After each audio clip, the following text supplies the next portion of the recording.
Joanne Montbarbon, directeur de l'Observatoire de l'immobilier, je suis notaire à Valence. On va évoquer aujourd'hui les grandes tendances nationales, départementales et puis après secteur géographique à l'intérieur du département, c'est-à-dire sous-départemental. Alors au niveau national, on constate tout d'abord en termes de volume une baisse cette année encore. C'est la troisième année consécutive de baisse. On a perdu encore 11% des volumes de vente. Pour mémoire, en 3 ans, on est passé de 1 200 000 transactions à 778 000, ce qui veut dire qu'on a eu une baisse de 35% du volume d'affaires. La Drôme suit cette tendance avec cette année encore 19% de baisse de volume de vente. Ce qu'on remarque lorsqu'on compare les 2 dernières années au niveau national, on voit que la baisse des volumes a été de 22% de 2022 à 2023 et elle est de 11% de 2023 à 2024. On sent comme un ralentissement dans la baisse des volumes. Il est possible que 2024 ait été une année de point bas. Alors la poursuite de cette tendance de la baisse des volumes s'explique comme on l'a expliqué déjà les années précédentes. Toujours les mêmes raisons. On a la fin des années brasier, dites brasier, qui étaient les années post-Covid, 2020-2021, où il y a eu une euphorie totale en termes de transactions. On était parvenu à des sommets jamais atteints à ce moment-là. Comme on disait tout à l'heure, 1 200 000 transactions. Et ça, c'est une des premières raisons, la fin de ces années brasier. La deuxième raison, c'est l'augmentation des taux d'intérêt. C'est seulement en cours de l'année 2024, à peu près au milieu de l'année 2024, que les taux d'intérêt ont commencé leur lente décrue.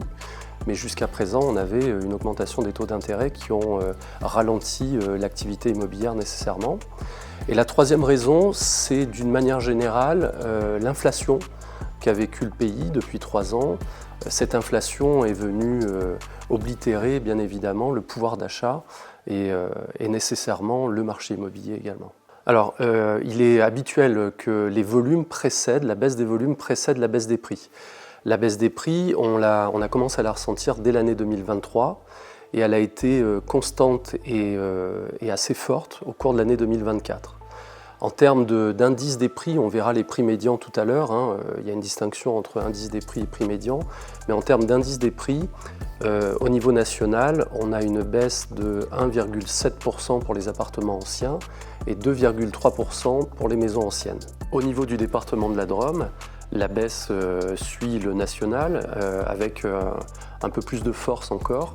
On a une baisse de 3% globalement, et plus exactement 3,10 pour les appartements anciens et 2,9 pour les maisons anciennes.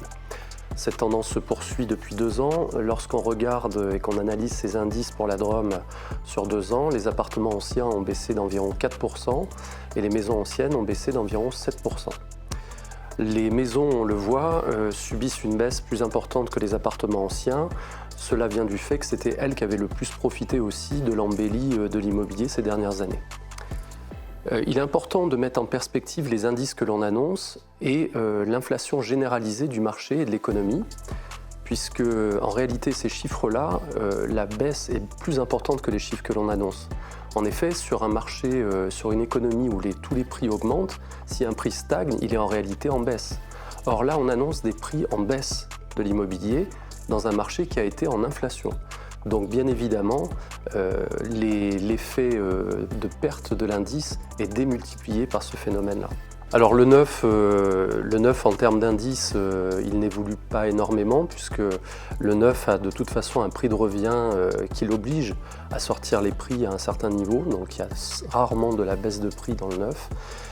Ici, on peut constater en revanche une diminution de volume assez importante, puisque si on compare à 2019, le nombre d'autorisations de construire a baissé de l'ordre de 30%. Alors s'agissant du neuf, la tendance est aussi à la baisse des volumes de vente, bien évidemment. Le marché du neuf a souffert depuis quelques années déjà, avant même qu'il y ait une correction dans l'ancien. C'était dû notamment au coût des matériaux ou ce genre de choses. On voit cette baisse des volumes lorsqu'on regarde les autorisations de construire. Elles ont baissé de 30% entre 2019 et 2024. Le prix, lui, dans le neuf ne progresse pas, ne stagne pas vraiment. il a plutôt tendance à progresser et ça c'est dû notamment au coût de production, au prix de revient de la réalisation des bâtiments neufs et aux exigences réglementaires, notamment thermiques, qui s'ajoutent à tout ça. Alors il est toujours très dur d'anticiper et de donner une analyse sur une année à venir. Néanmoins, les premiers indices que nous avons, qui sont les indices avancés du marché immobilier, basés sur les avant-contrats, nous laissent entendre, révèlent une légère stagnation des prix.